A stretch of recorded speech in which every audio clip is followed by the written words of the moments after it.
Friends, that incident happened to me during my second voyage.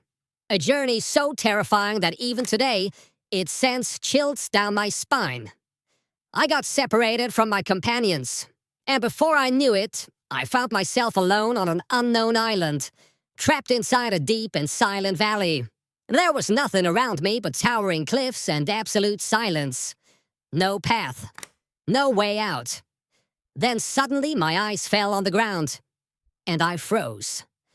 I whispered to myself, "Wait, what is this?" As I looked closely, my breath stopped. The entire valley was glittering. These are diamonds. There are so many diamonds, pearls, and precious stones here. But in the very next moment, reality struck me hard. I looked around in fear and thought, if I cannot get out of this valley, then no matter how many precious stones I collect, they will be of no use to me. I tried again and again to climb out of the valley.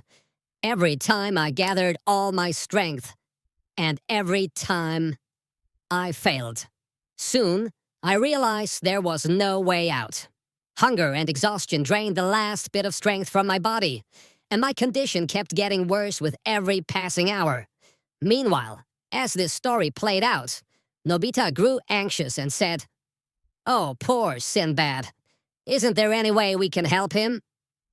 Doraemon sighed and replied in irritation, "I really don't understand, Nobita.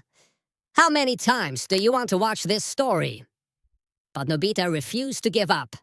He said softly, "You shouldn't say that, Doraemon. I'm really worried about him." Back in the valley, I had almost lost all hope.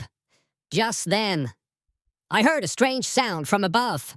I looked up at the sky and gasped. What is that?" Huge vultures were circling overhead, and suddenly, one of them dropped a large piece of meat into the valley. For a moment, I stood there in shock. But then, a faint smile appeared on my face. I let out a sigh of relief and said, "Well, looks like food has finally arrived. Now I can at least eat to my fill."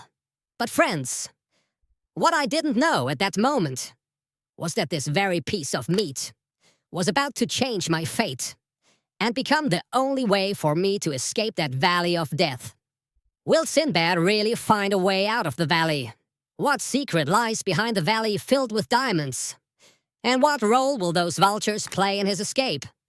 To find out what happens next, stay with me for the next episode.